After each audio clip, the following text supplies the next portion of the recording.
Assalamualaikum warahmatullahi wabarakatuh. Selamat datang, diselamatkan. Jumpa lagi bersama saya Begin di Ruang Tamu Lokus. Kali ini kita akan membahas suatu isu yang sedang sangat viral di seantero Nusantara ini dan penuh dengan misteri, yaitu kasus pembunuhan Vina Cirebon.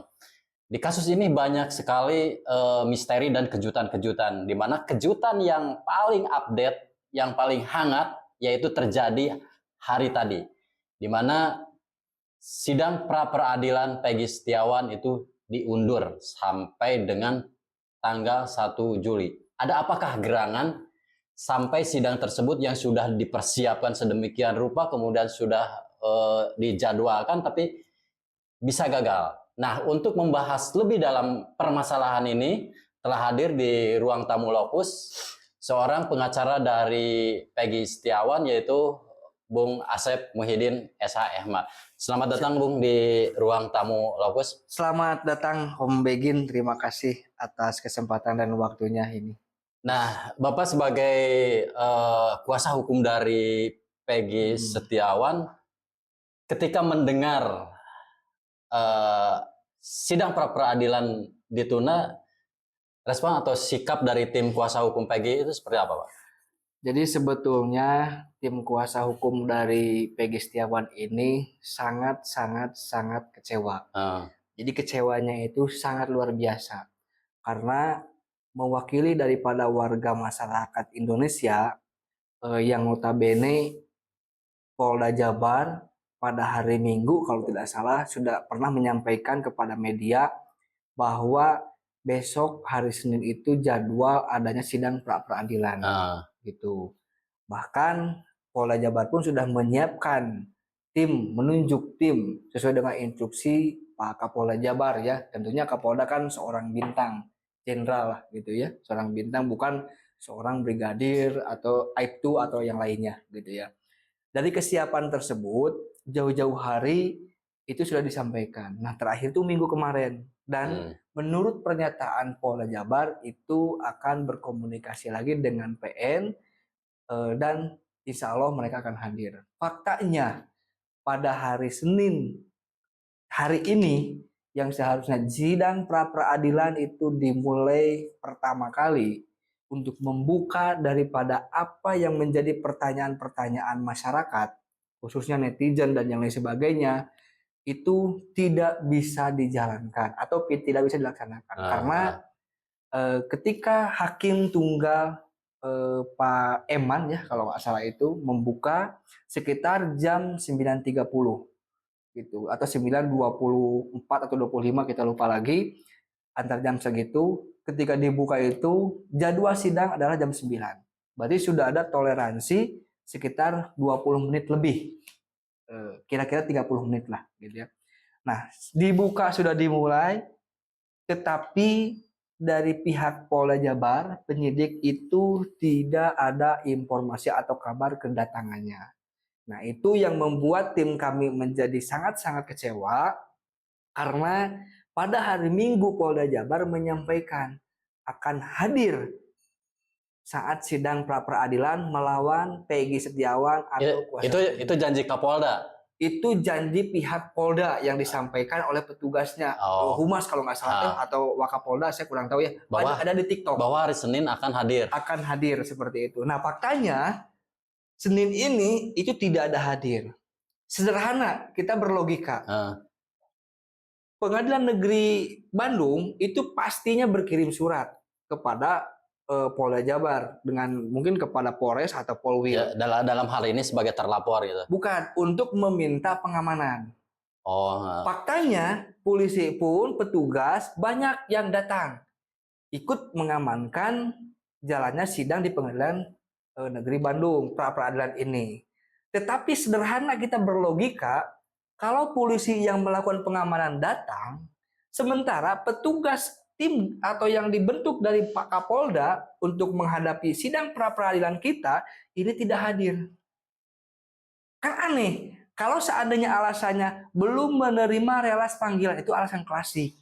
Karena hakim sudah menyebutkan waktu persidangan itu sudah dipanggil secara patut.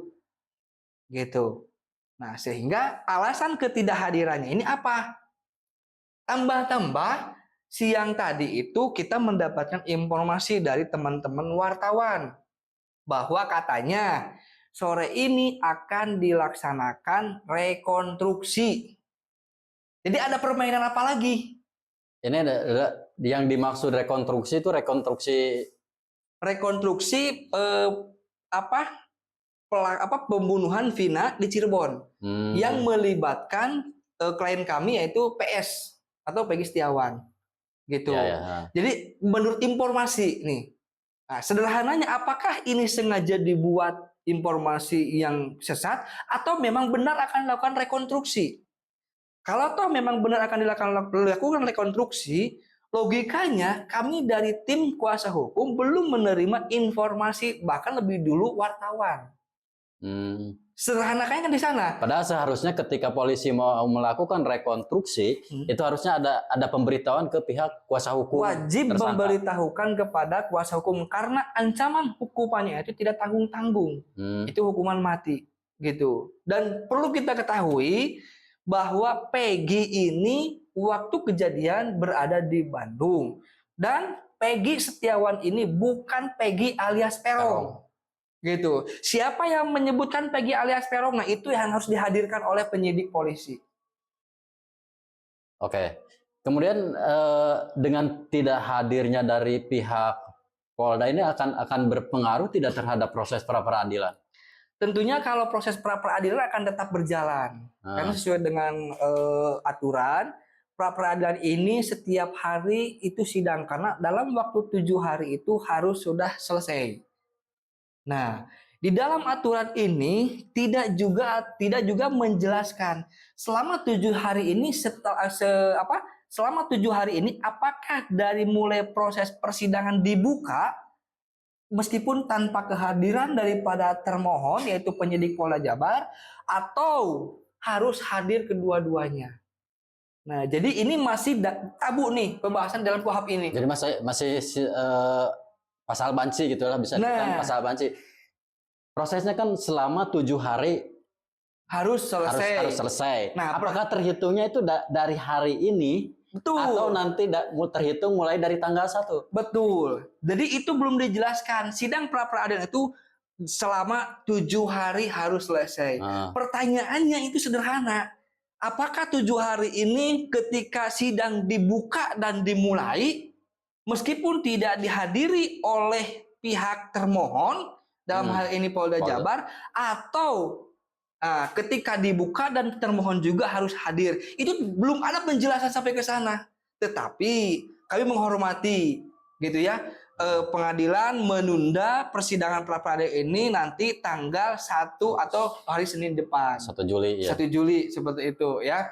Tetapi jelas kita juga kecewa gitu. Apa yang disampaikan oleh pihak Polda Jabar yang katanya hari Senin ini akan hadir, tetapi faktanya tidak hadir. Seperti itu. Apakah bukti mereka mungkin lagi dicari lagi atau dicari-cari dulu yang mana atau seperti apa? Wallahu alam. Kemudian saya mengutip dari salah satu media online, dari Lokus Online, itu tajuk beritanya cukup menarik ya, dengan judul "Apakah Barang Bukti atau Takut Kalah Sehingga Polda ini Mangkir?" Ini mungkin bisa Bung Asep ini selaku kuasa hukum, apakah itu ada kemungkinan dengan mangkirnya Polda ini ada rasa ketakutan gitu dengan tim kuasa hukum dari PS ini?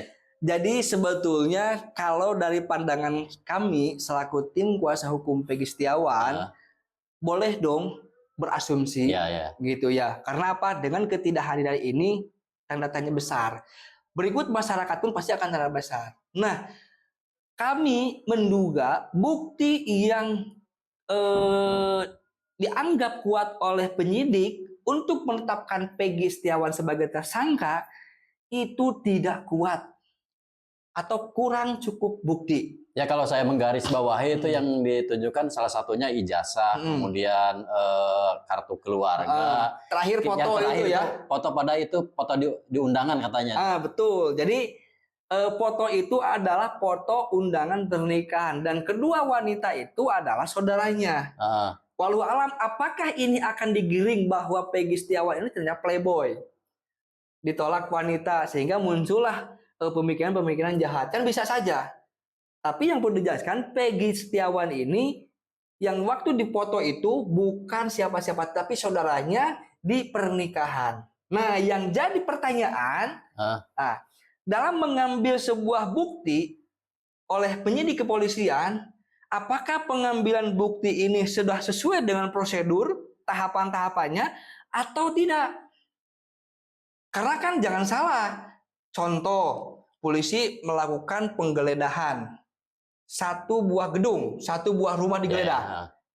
Yang pertama itu bisa tanpa adanya izin dari pengadilan. Tetapi dalam waktu yang sesegera mungkin, nah kategori sesegera mungkin di sini tidak mungkin diartikan dalam bertahun-tahun.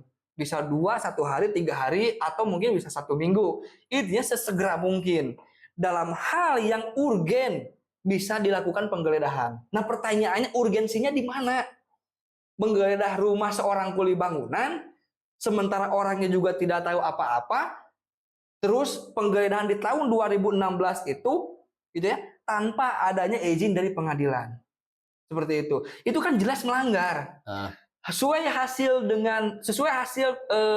rapat pleno Kamar Dagang tahun 2013. Nah, ada sesuatu lah, belum saya bisa ucapkan di sini. Karena itu merupakan materi pra-peradilan. Oke. Kemudian bagi kami itu seorang awam itu kan yang bisa jadi bukti dari sebuah kasus taruhlah kejahatan atau pidana, itu biasanya barang buktinya berupa alat yang digunakan atau sebagai fasilitas terjadinya pembunuhan itu kan. Alat yang digunakan untuk melakukan pembunuhan gitu. Ini secara awam gitu kan. Apakah bisa itu sebuah ijazah atau sebuah foto itu bisa menjadi alat untuk membunuh seseorang? Ya itu aneh bin ajaib gitu. Saya juga belum tahu apakah ini ahli sulap atau seperti apa Peggy ini. Sehingga dengan sebuah foto bisa dilempar seperti itu, bisa terjadilah seseorang itu mati. Padahal di Indonesia itu belum ada ya undang-undang tentang santet. Belum ada. Kalau udah ada undang-undang santet ya mungkin saja foto juga bisa jadi barang bukti. Kalau ada undang-undang santet. Ya. Kalau contoh sekarang begini kan, ada yang bilang, kenapa Peggy Setiawan itu merubah nama atau identitasnya? Pertanyaannya, mereka bisa membuktikan nggak identitas Peggy Setiawan ini dirubah? Identitas itu adalah KTP. Gitu ya, atau mungkin ada akte kelahiran.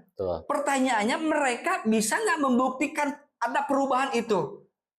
Toh KTP-nya masih Peggy Setiawan, hanya sebutan Robi katanya di Bandung. Ya kalau orang Sunda bilang mah landihan gitu. Landihan seperti itu. Emang salah ada landihan begitu, gitu ya? Robi itu adalah nama adiknya. Cuman pas waktu bekerja, si mandor ini manggil Robi. Yang datang adalah Peggy. Gitu, bukan dirubah. Kalau merubah identitas harus ada bukti secara administrasi patualnya. Mana KTP yang dirubahnya, mana akte kelahiran yang dirubahnya. Kan identitas itu seseorang udah jelas. Identitasnya apa? KTP, SIM atau mungkin gitu. Itu merubah identitas. Jadi harus dikelirkan kepada netizen, kepada masyarakat gitu kan. Definisi daripada merubah identitas harus sesuai dengan ketentuan hukum. Harus jelas apa yang dirubah identitasnya itu. Bukan Peggy Setiawan dirubah menjadi Robi. Mana buktinya? Itu kan nama panggilan. Contoh sepertinya Bung Begin. Dipanggil mungkin Bung Bunga. Tapi kan identitasnya sama Begin di identitas KTP itu. Cuman sebutan landihan kata orang Sunda adalah Bunga.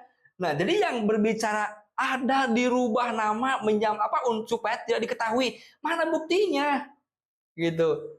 Jadi segala sesuatu kan harus jelas, gitu. Nah, terus yang kedua, yang paling utama itu di dalam putusan pengadilan yang telah berkekuatan hukum tetap, logikanya begini. Dalam ilmu hukum itu ada suatu putusan itu dianggap benar meskipun dibuat atau disajikan dengan rekayasa atau kebohongan. Tetapi kalau sudah menjadi putusan, itu harus dianggap benar dan dihormati putusan itu.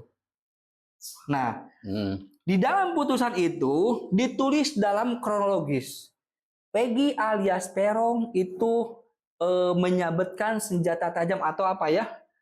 Istilahnya menebaskan lah gitu ya. Senjata tajam kepada Eki. Gitu ya. Nah, pertanyaannya di dalam di dalam putusan tersebut ada 3 jenis senjata tajam. Itu yang disebutkan ada senjata tajam jenis mandau. Mandau ya kemana? Ada senjata tajam jenis pedang. Ada senjata tajam jenis samurai. Yang benar yang mana? Mandau, pedang, atau samurai. Itu kan beda jenis senjata itu. Nah, sama-sama senjata tajam tapi bentuknya juga tapi berbeda. Bentuknya berbeda. Ibaratnya kan kita sama-sama laki-laki lah. Tapi kan laki-laki ini ada yang tinggi, ada yang pendek, ada yang rambut ikal, ada yang enggak gitu. Okay. Nah, selanjutnya ini terkait DPO, error in persona. Nama Peggy alias Peron itu yang diumumkan oleh Polda Jabar beralamatkannya terakhirnya di Desa Banjarwangunan, Kecamatan Mundu, Kabupaten Cirebon. Itu ciri-ciri yang disampaikan oleh Polda Jabar. Nah, sedangkan Peggy Setiawan, klien kami itu beralamatkan di Dusun 1, Blok Simaja, RT 4 RW 2, Desa Kepongpongan, Kecamatan Talun. Jadi beda kecamatan. Beda kecamatan, kemudian si PS klien Bapak juga itu belum pindah-pindah tempat, dari dulu tetap di sana. Betul, bahkan 2016 saat digeledah rumah Peggy Setiawan ini, seorang petugas polisi ini menanyakan, "Bu, Peggy-nya di mana?" "Di Bandung, kerja kuli bangunan." "Dikasihkan alamatnya di Bandung?" "Nggak dikasihkan alamatnya di Bandung." 2016 nih. Pertanyaannya, kenapa tidak ditelusuri di Bandung atau ditemui ke Bandung? Kalau memang dia itu sebagai pelaku. Sebagai pelaku, sederhana sekali kita logikanya. Padahal orang tua PS ini waktu ditemui petugas itu memberikan alamat. Alamat, minta alamat dikasih. Terus kartu keluarga diperlihatkan juga dikasih. Nah, lalu ada minta foto keluarga dikasih. Jadi foto yang dijadikan bukti itu diambil waktu 2016. Gitu. Kan aneh. Sebuah foto bisa dipakai alat untuk melakukan pembunuhan. Kemudian nih, seberapa optimis dan seberapa yakin gitu tim kuasa hukum dari PS ini mengajukan peradilan ini, Pak? Kami 99% sangat optimis terhadap bukti dan data yang akan kami sajikan nanti. Gitu ya. Karena apa? Jelas. Satu saja akan saya sampaikan di sini, bahwa berdasarkan putusan Mahkamah Konstitusi, sebelum ditetapkan seseorang menjadi seorang tersangka, itu wajib diundang atau diklarifikasi dulu oleh pihak penyidik. Peggy Setiawan belum pernah diundang atau dikirim surat atau dipanggil untuk dimintai keterangan. Padahal 2016 sudah disampaikan Peggy itu kerja di Bandung. Itu. Nah, kemudian pendapat Bung Asep sendiri ini tentang kinerja polisi ini seperti apa? Kemudian ada kan memang dari pihak kepolisian juga sudah mengakui waktu 2016 itu memang ada, bisa disebut ada kesalahan atau ketidaktelitian dalam masalah penanganan ini. Jadi tidak didukung oleh scientific crime investigation ya, gitu. Jadi apa yang disampaikan Pak Kapolri betul, gitu ya. Jadi alangkah baiknya lembaga yang kita cintai ini, polisi ini, ya legowo. Sederhananya seperti yang tadi saya sampaikan, dalam putusan 6 tahun lalu terhadap yang terpidana sekarang, termasuk Sakatata, itu buktinya hanya keterangan saksi. Mau 100 saksi tetap nilainya 1. Mau 100 juga. Nah, sekarang kan Polda Jabar bukan 18 saksi memberatkan, tetap 1. Jadi yang dimaksud dua alat bukti, walaupun saksinya ada 1000 itu tetap dihitung 1 alat bukti. Iya. Cuman kesesuaiannya nanti dilihat. Gitu. Tetapi yang paling fatalnya tidak didukung dengan scientific investigation. Itu adalah tata cara membongkar, menggali sebuah tindak pidana, suatu tindak pidana menggunakan metode ilmiah dan metode kepolisian, akademis di sana. Jadi dipadukan seperti itu. Jadi tidak bisa dengan keterangan saksi, terus ada putusan, terus ada keterangan ahli, sementara alat yang dipergunakan untuk melakukan membunuh mana? Tidak ada. Ya. Nah, dua nih, bahwa CCTV yang pernah dulu disampaikan dibicarakan itu katanya ada dipegang oleh pihak kepolisian dan tidak bisa dibuka. Kalau toh memang benar itu ada, buktikan nanti di sidang pra peradilan. Kalau itu tidak bisa dibuka berarti CCTV-nya masih utuh. Betul. Gitu. Nah, kita buka CCTV tersebut karena itu adalah sebuah petunjuk. Petunjuk itu bisa masuk ke dalam bukti nantinya. Sederhananya, CCTV ini masih ada dan otomatis disampaikan waktu dulu itu tidak bisa dibuka karena tidak ada ahlinya. Sederhananya berarti CCTV itu dokter CCTV itu harus alami, harus murni. Ya masih utuh. Masih utuh. Gitu. Kalau nanti dibilang CCTV sudah tidak ada, sudah rusak, berarti sudah ada upaya untuk merusak bukti-bukti tersebut. Penghilangan barang bukti. Jadi jangan hanya mencari obstruction of justice untuk menghalangi penyidikan, tetapi siapa yang menghilangkan alat dan barang bukti ini? Oknum polisinya ya harus diperiksa dong, harus fair. Gitu, biar masyarakat itu sekarang pulih kembali kepercayaannya kepada pihak kepolisian, lembaga yang kita cintai ini. Jadi gitu. Kasus ini memang bisa disebut pertaruhan nama baik atau citra baik dari kepolisian. Betul, seperti saya tadi itu ada abang saya, Abang Da, Bang Niko, Bang Marwan, Bang Iswandi gitu ya, Bang Isang dan teman-teman yang lainnya gitu ya, itu menyampaikan masa dalam pra peradilan ini, Bung, itu seorang jenderal melawan seorang kuli bangunan. Berarti seorang jenderal itu sudah kalah, tidak mau hadir. Kan Polda dipimpin oleh seorang jenderal, gitu. Sementara Peggy Setiawan itu kan kuli bangunan, kerjanya hanya seorang kuli. Berarti jenderal PS kuli bangunan, gitu. Masyarakat biasa, masa tidak mau hadir, gitu. Ini pada intinya, tolonglah pihak daripada kepolisian ini terbuka. Presiden sudah menginstruksikan, Kapolri sudah menginstruksikan, transparan, tapi faktanya mana, gitu. Jadi jangan kata lagu mah manis di bibir gitu ya, seperti itu. Tapi faktanya kan nggak ada gitu ya. Ya PHP terus. PHP terus. Kemudian Mbak Sep nih dari ketika tanggal 1 taruh jadi pra peradilan, mudah-mudahan jadi, kemudian mudah-mudahan berjalan dengan lancar. Apakah nanti hasil dari pra peradilan ini akan berpengaruh tidak terhadap status klien Anda? Oh jelas. Jadi pra peradilan ini kan untuk menentukan apakah penetapan tersangka Peggy Setiawan klien kami ini sah atau tidak. Kalau saatnya permohonan kami dikabulkan, dan memang ini harus dikabulkan karena bukti-buktinya kan kita sudah kuat untuk membantah 2 alat bukti yang cukup yang dimiliki oleh Polda Jabar, gitu ya. Kalau ini dikabulkan dan permohonan kami dikuatkan oleh putusan nantinya, ya jelas Peggy Setiawan itu harus dibebaskan.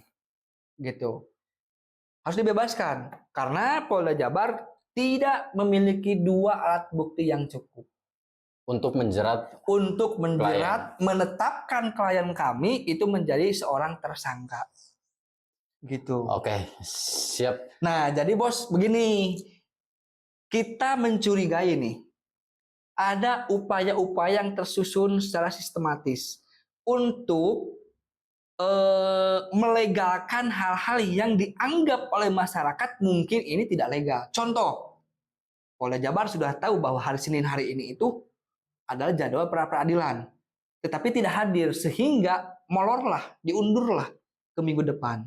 Sementara proses pelimpahan dari Polda Jabar ke Kejaksaan Tinggi Jawa Barat itu sudah berjalan. Nah, asumsi kami negatif. Apakah ini sebuah cara untuk segera memp21-kan kasus ini oleh Kejaksaan Tinggi Jawa Barat? Artinya, nanti kewenangannya itu ketika contoh pra-peradilan ini berjalanlah mulai dari Senin kemarin, Senin besok ya, tanggal 1 itu. Senin, Selasa, Rabu, Kamis. Contoh lah, sudah berjalan 4 hari. Ketika hari Kamis ini, pihak kejaksaan sudah menganggap P21 dan mendaftarkan untuk disidangkan di Pengadilan Negeri Bandung. Lalu itu sudah dimulailah sidang tersebut, maka pra-peradilan ini sesuai dengan ketentuan undang-undang itu batal. Gitu. Apakah ini cara yang akan dilakukan oleh Polda Jabar untuk menggugurkan atau membatalkan pra-peradilan ini? Karena kan nanti tanggung jawab sudah berlimpah kepada Kejaksaan Tinggi Jawa Barat.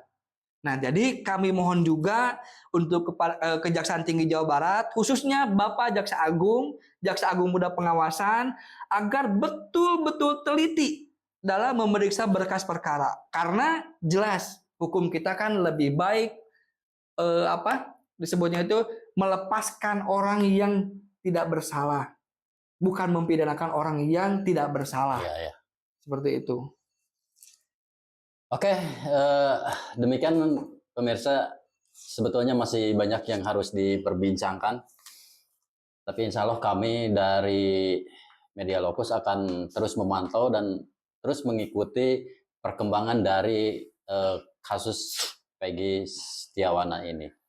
Bung, mungkin ada yang ini terakhir ya, saya menyampaikan. Jadi perlu diketahui oleh seluruh warga Indonesia baik dalam maupun luar negeri bahwa Peggy Setiawan pada hari Sabtu saat pemeriksaan psikologi itu pernah menyampaikan kepada tim kuasa hukum termasuk saya bahwa Peggy Setiawan diminta sidik jari dalam kertas 4 lembar.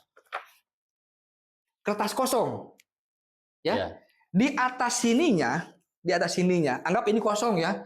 Di atas sininya itu dituliskan Peggy Setiawan _, mayat . Di sini diminta sidik jari. Itu 4 lembar. Nah, tetapi ketika kami menanyakan kepada petugas kepolisian penyidik pada hari Minggunya, penyidik itu mengelak, nggak ada itu.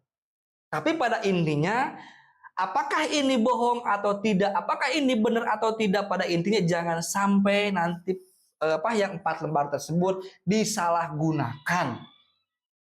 Karena kan bisa saja ya, sidik jari sudah ada kok di kertas 4 soalnya lembar. Dokumennya kosong gitu kan. Dokumennya kosong, terus ada tulisan yang tadi. Jadi ini yang harus dikawal oleh netizen masyarakat seluruh Indonesia. Jangan sampai kuli bangunan karena gara-gara kerjanya, anggaplah rendahan, itu bisa dikriminalisasi oleh hukum. Karena hukum itu adalah setara. Semuanya itu berhak mendapatkan perlakuan yang sama. Betul. Di hadapan hukum. Atau equality before the law. Equality before the law itu bukan persamaan di muka hukum. Persamaan di muka hukum itu adalah pengertian daripada equality before the law. Tetapi sebetulnya equality before the law ini adalah semua orang, baik mau presiden, mau jenderal, mau polisi, mau tukang kuli bangunan, dapat diperlakukan sama. Seperti mengakses perilaku atau perlakuan dari pengadilan itu sama di depan hukum itu. Seperti itu. Oke, terima kasih Bung Asep, sehat selalu dan amin. Sukses. Semoga kasus ini segera selesai dan mendapat titik terang pencerahan. Jangan sampai orang yang tidak bersalah menjadi korban karena kepentingan seseorang. Perlu diingat bahwa yang namanya kebusukan suatu hari pasti akan tercium. Lebih baik dipimpin oleh seorang bajingan yang jujur daripada dipimpin oleh seorang yang lugu tapi munafik.